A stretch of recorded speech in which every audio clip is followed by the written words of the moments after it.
A presença hoje é da empresária de Vila Velha e é ativista no movimento associativista, vice-presidente do Sindilóide de Vila Velha, Ana Cláudia Grobério, com quem a gente vai conversar agora. Ana, você está ligada aí, você tem várias, digamos assim, vários engajamentos, né, em instâncias de associativismo, associação, conselheira da FEComércio, conselheira da Uniglória, diretora do CDL. Você põe fé, né, no associativismo? Põe muita fé. Eu acho que na realidade é o que vai levar às nossas mudanças maiores na sociedade, né? No dia a dia a gente vê que estão fazendo muito pouco daquilo que deveriam fazer. E aí já há alguns anos eu resolvi participar de alguns desses movimentos que debatem e discutem ações efetivas. Às vezes para o próprio negócio, como o sindicato, que é voltado para debater as coisas, os assuntos específicos. Às vezes o CDL, que tem, além dos assuntos específicos, lida com assuntos mais gerais da cidade, outros interesses também. Então, a gente acha que é assim que nós vamos evoluir. Nós estamos estagnados nessa questão de depender de terceiros e cada um estava fazendo só aquilo ali, o beabá no seu próprio negócio.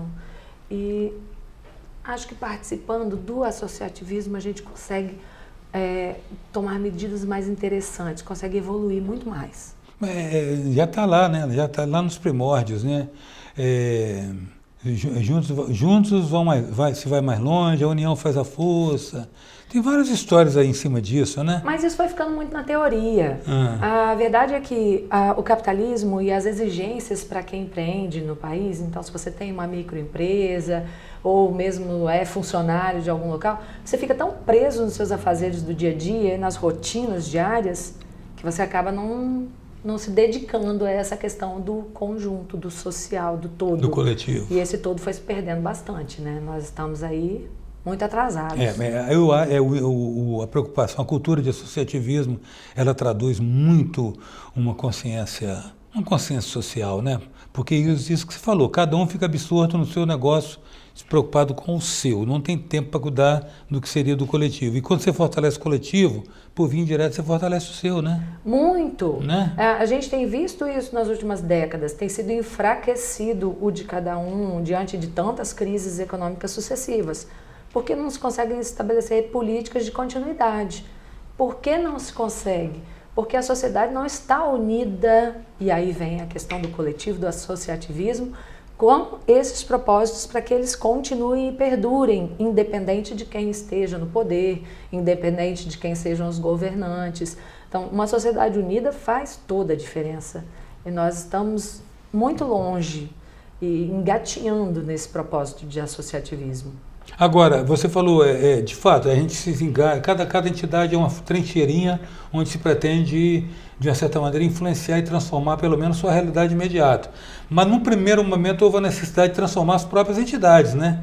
Colocá-las mais a serviço de uma visão coletivista mesmo, né? Ao longo do tempo elas foram se desgastando, foram se esvaziando justamente porque cada um foi cuidar do seu próprio negócio. Sim. E aí elas perderam força. Nos últimos anos, como as pessoas começaram a perceber que era importante voltar a participar e usar as ferramentas que essas instituições têm de agir, né, no social, elas estão se fortalecendo novamente, cada vez atraindo mais pessoas que pensam o todo, que pensam o social e cada vez exercendo uma força maior a nível municipal, estadual e nacional também.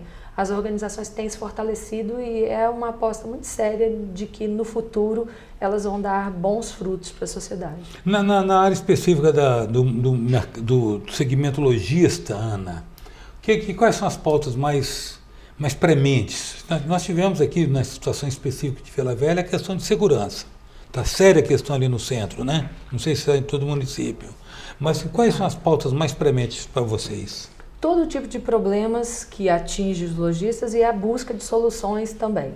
Então você vai desde aí da capacitação de profissionais, que nós temos uma grande dificuldade no mercado de profissionais capacitados, né? é uma demanda de todos os lojistas, microempresários, dado, obviamente, ao histórico educacional do país, né? Não estamos diferentes em lugar nenhum.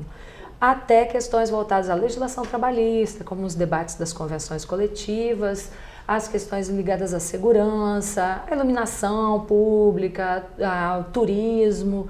Todas essas pautas, elas entram em debate tanto no Sindlojas, como na CDL, quanto na Uniglória, porque elas coexistem. Não tem como você falar só de segurança pública e não falar de turismo, ou não falar da iluminação pública, ou não tratar das questões legais. Então, tudo coexiste. E aí, cada momento exige mais a discussão de determinado assunto. O assunto do momento é segurança pública. Obviamente, pelo número de arrombamentos de lojas, né, que tem ocorrido na Grande Vitória como um todo e no município de Vila Velha. Então, é sim um assunto que tem sido muito debatido no Sindlojas, tanto que houve uma demanda à federação, à FEComércio, que reuniu os principais agentes de segurança pública do Estado num debate acerca do assunto. Estão montando até um fórum, né, para não apenas debater, mas para buscar respostas e soluções para esse problema crônico. A presença hoje é da empresária vice-presidente do Sindlojas Vila Velha, Ana Cláudia Grobério. A gente volta já.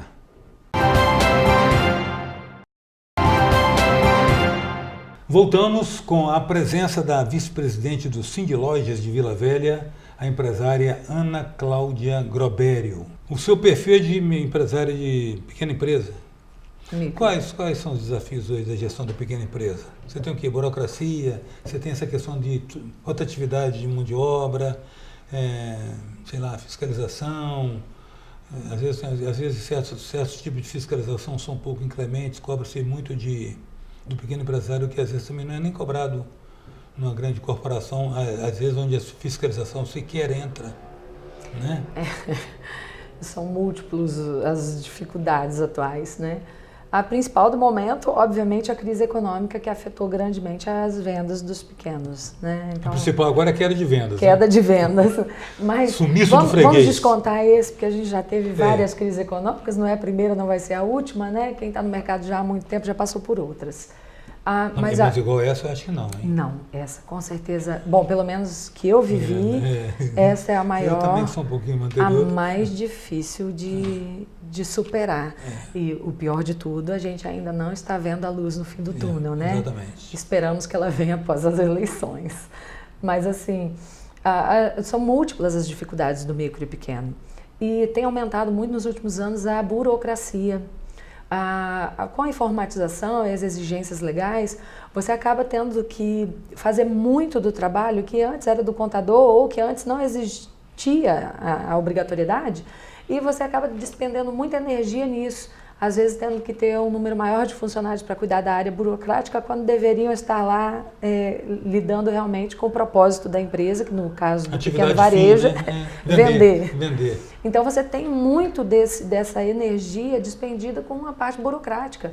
E às vezes uma burocracia ignorante, né, que não se presta a não agrega nada, só mesmo atrapalha o dia a dia dos pequenos. Então daí você tem desde lançamentos detalhados de estoque de uma empresa de varejo de moda feminina, por exemplo, que para o fisco não tem nenhum interesse, porque se é taxado pelo que vende, qual a importância do que está entrando?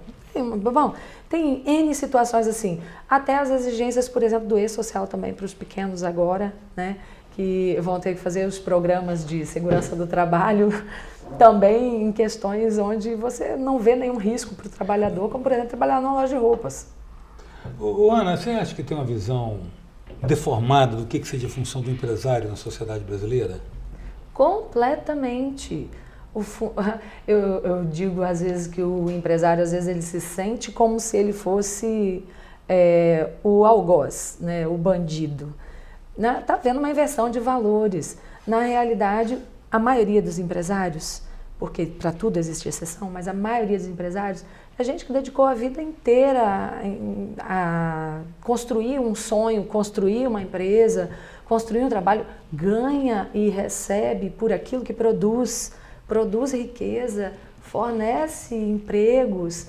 Na realidade, são os empresários que movem o país, Claro. que sustentam a máquina pública, Que financia o que Estado. pagam os empregados.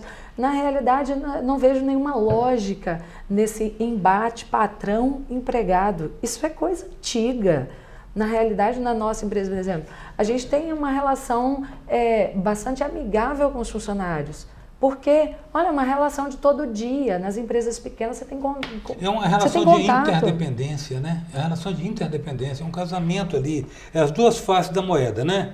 Você tem de um lado a moeda que seria do capital, em tese, e de outra do trabalho. Uma não existe sem a outra, mas existe uma cultura que aí se pega as exceções e às vezes trata as exceções como regra, os corruptos, os caras envolvidos nos altos esquemas, nos altíssimos esquemas das corrupções e trata e generaliza para o pequeno. A média, o perfil do empresário brasileiro é de pequeno e médio porte, né? É de trabalhador. Trabalha mais de 8 horas por dia, não tira férias 30 dias, não tira férias 30 dias. Não. Né? Eu não conheço um pequeno empresário que tire 30 dias Mas de você sabe férias. qual a medida mais interessante que eu achei recentemente? Normalmente esses empresários, tipo você, todos trocam. Vamos colocar aí todo o seu lucro por um terço do imposto que você paga. Troca correndo? Com certeza. Então, cara, por que essa visão do empresário? Porque isso foi criado e construído ao longo do tempo. Foi criada uma imagem de que o empresário é o explorador e de que o funcionário é o coitado, quando na realidade um não existe sem o outro. O funcionário se beneficia do investimento que a empresa fez para existir e a empresa precisa do trabalho do funcionário para continuar existindo. Então, não existe um sem o outro, muito pelo contrário. Coexistem e precisam melhorar suas relações. São interdependentes, sim. E agora me diga uma coisa, finalizando, a proposta foi trazer você para a gente estar conversando com você. Você é uma liderança empresarial emergente aqui em Vila Velha. Certamente a tendência é de que na medida que você assuma novos encargos e responsabilidades, você vai ocupar novos espaços. Como é que você está vendo a sua cidade, Vila Velha? O que você acha que está faltando aqui? Acho que está faltando mais engajamento. Mas a gente tem visto isso, visto pessoas com potencial, com capacidade, com experiência, se unindo no propósito de fazer uma cidade melhor. Então aí você tem a Sevilla, que tem várias pessoas envolvidas debatendo a cidade do futuro. Você tem as associações de bairro, as associações como a Uniglória, como o próprio sindicato de lojistas, debatendo não só assuntos voltados para o seu próprio umbigo, que eu chamo, né? Mas que envolvem a sociedade como um todo. Porque também já se chegou à conclusão que sem pensar a sociedade como um todo, nós não vamos conseguir sair do lugar onde nos encontramos. E não é um bom lugar, né? Agradeço muito, Ana, a sua presença aqui. Legal ter você aqui. Obrigada. Presença da vice-presidente do Sindlojas Vila Velha, empresária Ana Cláudia Grobério. Até já.